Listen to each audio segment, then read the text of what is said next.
Hello YouTube, on se retrouve aujourd'hui pour le 5e épisode de Je bouquine. Et aujourd'hui, je vais vous parler de la saga Autre Monde, qui a été écrite par Maxime Chatham. Alors, deux mots sur Maxime Chatham. Son nom de naissance, c'est Maxime Drouot. Il est connu sous les pseudonymes de Maxime Chatham et Maxime Williams. C'est un romancier français qui est né en février 2016 à Herblay, dans le Val d'Oise. Et à la suite d'une formation en criminologie, il se spécialise dans le roman policier. Donc là, ce ne sont absolument pas du roman policier, c'est une saga fantastique qui se compose de 7 livres, et qui se compose de 2 cycles. Donc on a le premier cycle où on a l'Alliance des Trois, Malronce et le cœur de la Terre. Donc l'Alliance des Trois, il est sorti en 2008, Malronce, il est sorti en 2009, et le cœur de la Terre, il est sorti en 2010. Et le second cycle se compose d'Anthropia, qui est sorti en 2011, d'Oz, qui est sorti en 2012, de Neverland, qui est sorti en 2013, et de Genèse, qui est sorti en 2016, celui-ci. Hop là. Et ensuite, nous avons un préquel, qui lui est hors série, hors saga, je veux dire, qui s'appelle Ambre, et qui parle d'une des protagonistes de l'histoire, de cette saga, en fait. Et en fait, ça... c'est un préquel, donc ça raconte la vie d'Ambre juste avant les événements qui vont se produire.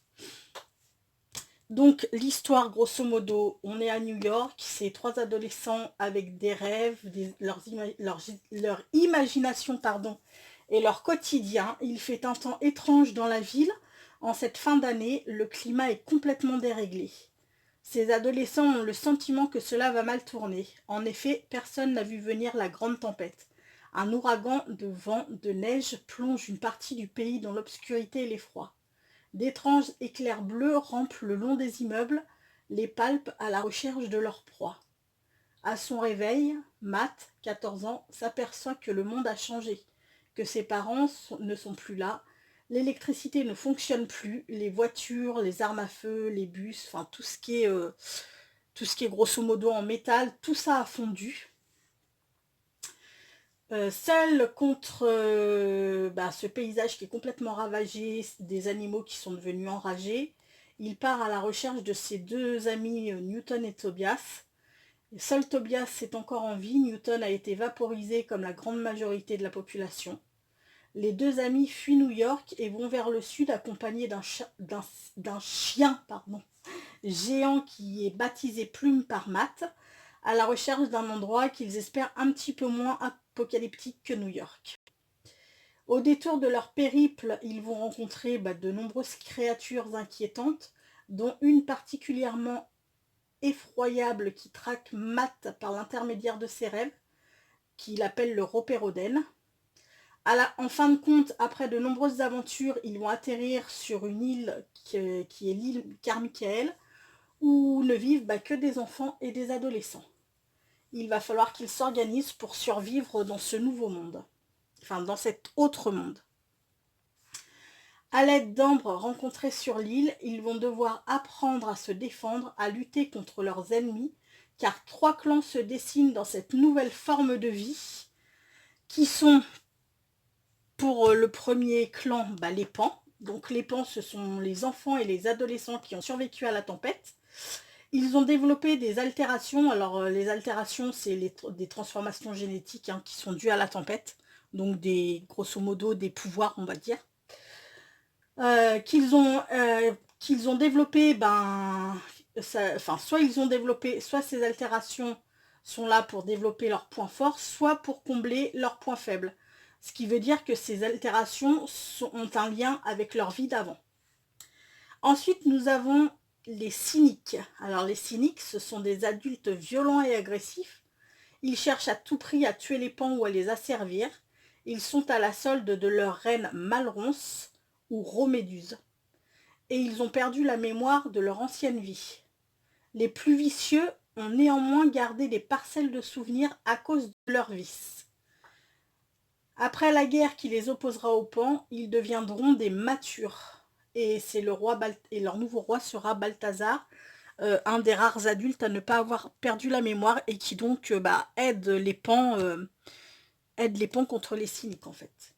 Et il y a un troisième clan qui s'appelle les gloutons. Là, ce sont des adultes qui sont redevenus à l'état sauvage. Ils n'ont plus rien d'humain. Et tout comme les cyniques, ils sont violents et ont perdu la mémoire.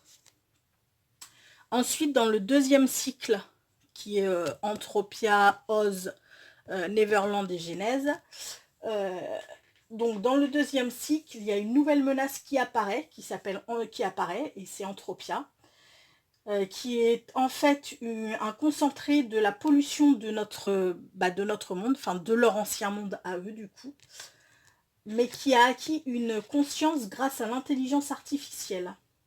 Anthropia englobe plusieurs formes excusez-moi. Elle englobe notamment une brume toxique, des monstres, des zombies, enfin tout ce qui est sympathique, quoi, on va dire. Et tout est contrôlé par une entité qui s'appelle Gaggle. Pour les personnages principaux de cette saga, on a Matt Carter qui a 14 ans, qui vient de New York, qui a fui New York d'ailleurs avec son meilleur ami Tobias pour échapper entre autres au Roperoden. Je vous dirai après qui est exactement le Roperoden. Hein. À la suite d'un choc à la tête, il est resté dans le coma pendant près de 5 mois. Et pour lutter donc contre l'affaiblissement de son corps durant le coma, il a développé une altération de pouvoir, c'est-à-dire qu'il a une force titanesque. C'est un garçon qui est impulsif et qui combat principalement à l'épée. Ensuite, on a Tobias, qui lui a 13 ans et qui, forcément, est le meilleur ami de Matt depuis qu'ils sont tout gamins. Avant la tempête, il faisait partie d'un groupe de scouts. Il sait donc faire plein de choses utiles dans cet autre monde, comme par exemple allumer un feu. Il se sert de l'arc au combat. Au début de cette saga, il a une attitude très très enfantine, Tobias, qu'il perd peu à peu pour devenir adulte un petit peu trop vite, étant donné qu'ils ne peuvent pas compter sur les adultes pour les aider à grandir. Donc c'est vrai que au début c'est vraiment un bébé et il perd très très vite en fait cette attitude et devient un adulte quoi. Et lui c'est un hyperactif, donc il a développé une altération de vitesse incroyable, il est très très rapide. Ensuite on a Ambre Caldero. Elle a 15 ans et elle rencontre Matt et Tobias lors de leur séjour sur l'île Carmichael, sur laquelle Matt se fait soigner. Elle est l'initiatrice du développement des nouvelles facultés que les enfants survivants ont développées, qu'elle appelle altération. Elle-même développe un pouvoir de télékinésie pour compenser sa maladresse. C'est elle qui assimilera le premier cœur de la pierre. Et comme vous l'aurez compris, Matt, Tobias et Ambre forment l'alliance des trois. Ensuite, les autres personnages principaux dans le premier cycle. On va parler pour l'instant dans le premier cycle. On a le Roperoden. Donc en fait, il est avec Malronce, l'antagoniste principal du premier cycle. Il s'agit d'un super-organisme formé de la fusion de plusieurs créatures, chacune occupant une fonction vitale. Notamment la fonction vitale de la digestion, c'est-à-dire la digestion, le tube digestif, c'est composé par une araignée, est représenté par une araignée géante qui, genre, quand tu lis ça, ça te fout, c'est dégueulasse, quoi. Tu te dis, ah, je vais me faire bouffer par une araignée géante, quelle horreur. Enfin, bon, bref. Leur cerveau, par contre, n'est autre que le père de Matt. Et étant en instance de divorce avec sa femme au moment de la tempête et ils se disputaient, il y avait un gros conflit avec elle au sujet de la garde de Matt, il recherche à tout prix à s'emparer de lui pour l'assimiler. En attendant, il capture d'autres enfants dans un but alimentaire. Il est fréquemment accompagné d'étranges échassiers en guise de garde du corps et il peut déchaîner les tempêtes. Donc le deuxième antagoniste de ce premier cycle, c'est Malronce, aussi appelée Roméduse. Elle est la reine des cyniques dans le premier cycle. Matt finit par s'apercevoir qu'elle n'est autre que sa propre mère. Elle a conservé ses souvenirs mais a perdu ses sentiments, ce qui l'a transformée en fanatique religieuse haïssant les enfants. Elle suit deux objectifs. Le premier, c'est de trouver l'enfant élu qui lui permettra de trouver le paradis perdu. C'est la quête des pots. Et son second objectif, c'est de capturer son fils pour l'offrir en sacrifice à son dieu. Ensuite, nous avons Balthazar. C'est un homme mystérieux que Matt et Tobias rencontrent pour la première fois dans son bazar à New York, avant la tempête. Et il est l'un des rares adultes à ne pas avoir perdu la mémoire, ce qui fait que c'est un des rares adultes à ne pas s'en prendre aux enfants et justement à essayer de les aider contre ces adultes malfaisants qui font partie de cet autre monde maintenant. Ensuite, on a le buveur d'innocence qui lui est excusez-moi le mot, mais une ordure de première. C'est un ancien pédophile et en raison de son vice, il a gardé des bribes de souvenirs. C'est lui qui organise la quête des pots pour Malronce et qui le premier va s'apercevoir que l'enfant élu n'est autre qu'Ambre. C'est un antagoniste secondaire dans le premier cycle, mais il devient central, enfin c'est l'antagoniste central dans le second cycle, c'est-à-dire à partir d'Entropia. Ensuite, on a Colline. Alors, Colline, c'est un pan qui a 18 ans et qui rencontre pour la première fois l'Alliance des Trois sur l'île Carmichael. Mais en raison de son âge, il se sent de moins en moins intégré au pan. Il va donc trahir plusieurs fois ses amis au profit des cyniques, puis du buveur d'innocence. Son altération lui permet de communiquer avec les oiseaux, ce qui l'avantagera dans le tome 1 pour trahir les pans en communiquant avec les cyniques. Grâce à des chauves-souris. Ensuite, nous avons Ben, qui est un pan de 17 ans et qui est un long marcheur. Alors en fait, les longs marcheurs sont des gamins qui parcourent ce nouveau monde, cet autre monde, pour délivrer des messages dans tous les coins du pays où il y a des pans qui se sont réunis. Et pour cartographier cet autre monde, pour leur dire quelles plantes sont toxiques, quelles autres vont les aider. Enfin voilà, c'est un petit peu des aventuriers, on va dire. Donc nous avons Ben qui est un long marcheur, qu'on peut aussi appeler messager parce qu'en fait d'un groupe de pans à un autre, il s'échange des messages. Il est très proche d'Ambre dans le premier tome. Il est comme Colline tenté de trahir les pans et de devenir cynique, mais il se sacrifie finalement pour sauver Tobias dans le tome 3. Son altération consiste à voir la nuit.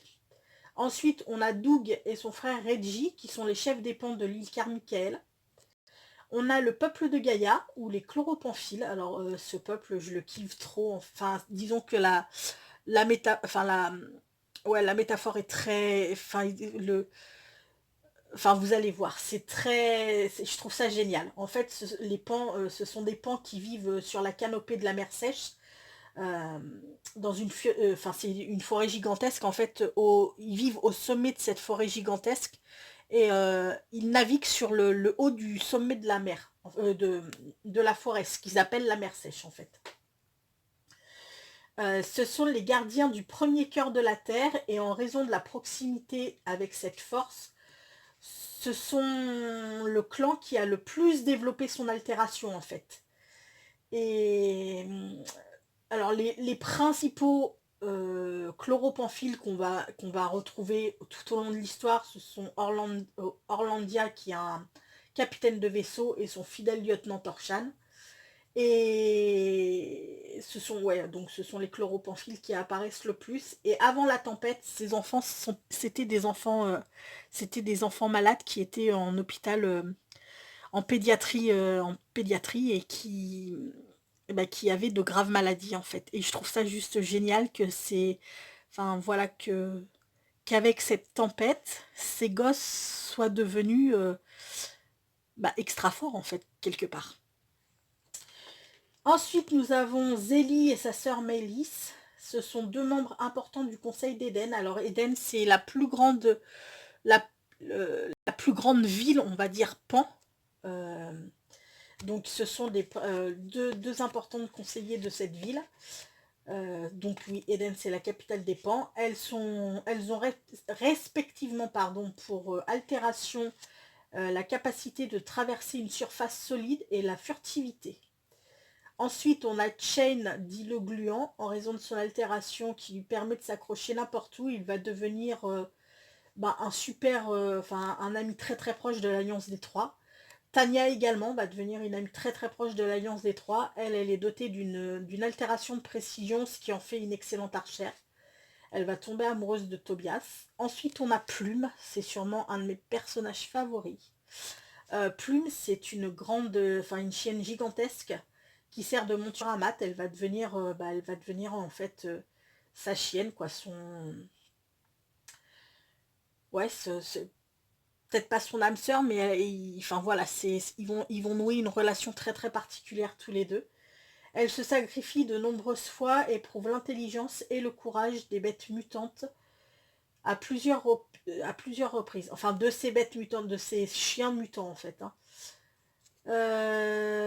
Et puis ensuite, nous avons Oz. Hein. Oz, lui, il va apparaître que dans le second cycle. Oz, c'est le roi de ce qui est devenu l'ancienne Angleterre et qui possède le deuxième cœur de la Terre, mais il n'arrive pas à s'en servir, il n'arrive pas à l'assimiler. Seul un pan le pourrait. C'est aussi c'est un ennemi des enfants, mais c'est aussi un ennemi de Gaggle. Et il est assassiné par le buveur d'innocence qui prend sa place dans le tome 5. Et ensuite, on a Gaggle, donc on en a parlé tout à l'heure. C'est une entité semblable au Ropérodon, mais en beaucoup plus puissant. Le Ropérodon est d'ailleurs l'une de ces créatures qui a échappé au contrôle de Gaggle. C'est le chef des tourmenteurs, le maître d'Anthropia. Il veut assimiler 3 cœurs de la Terre. Pour cela, il poursuit Ambre, la gardienne du premier cœur de la Terre. Il a pu détruire le second dans le tome 5. Et puis, il apparaît dans le tome 7 qu'il a joué un rôle clé dans la création d'autres mondes. Donc, c'est un des trucs qui me déplaît fortement, en fait, dans cette saga. Et puis, nous avons les fantômes. Les fantômes, ce sont les pans d'Europe les pans d'Europe rebelles, hein, pas tous les pans, qui se sont nommés comme ça, et ils luttent contre Oz et ses sbires depuis la forteresse de Neverland. Voilà ce qu'on peut dire grosso modo sur Autre Monde. Moi j'ai trouvé que c'était une super saga. Par contre, je ne valide pas du tout la fin.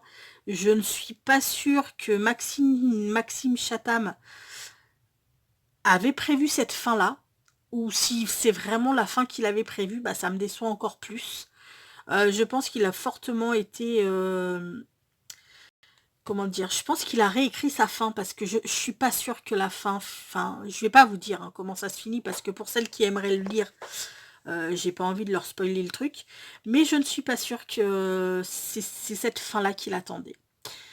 Enfin, qu'il aurait mis... je pense pas. Enfin, je sais pas, après tout. En tous les cas, oui, j'ai été très déçue de la fin. Pour moi, ça se finissait pas.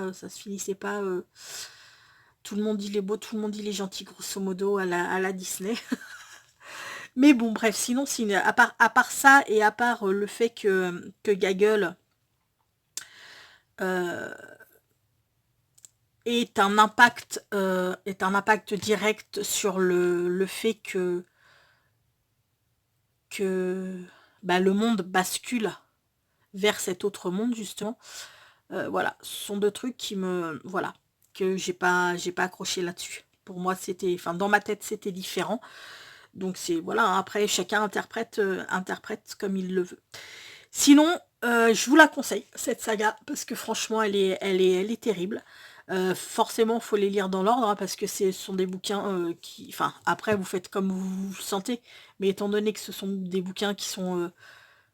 Enfin, il y a une chronologie, ouais, donc autant les lire à la suite. Donc le tome 1, c'est l'Alliance des Trois.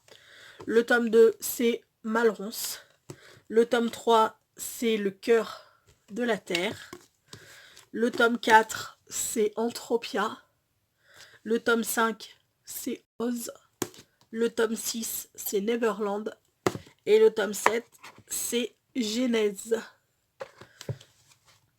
Et ensuite, comme je vous disais, il y a le préquel Ambre que vous pouvez lire aussi, qui est très très bien. Je vous conseille de le lire par contre à la fin de la saga. Ouais, je vous conseillerais ça. Voilà, voilà. Bon, écoutez, moi j'espère que je vous ai intéressé à... Je vous ai donné envie de parcourir les pages de cette très chouette saga fantastique. Moi j'ai beaucoup aimé, malgré que je n'imaginais pas la fin comme ça, que j'ai énormément aimé. Voilà, voilà. Je vais vous quitter sur une pensée positive. Qui sera... Il est parfois très difficile de passer à autre chose, mais une fois que tu l'as fait, tu réalises que c'était la meilleure décision de toute ta vie. Sur ce, les amis, je vais vous faire tout plein de gros bisous. Je vous dis à très bientôt. Et puis, prenez bien soin de vous surtout. Bisous. Ciao.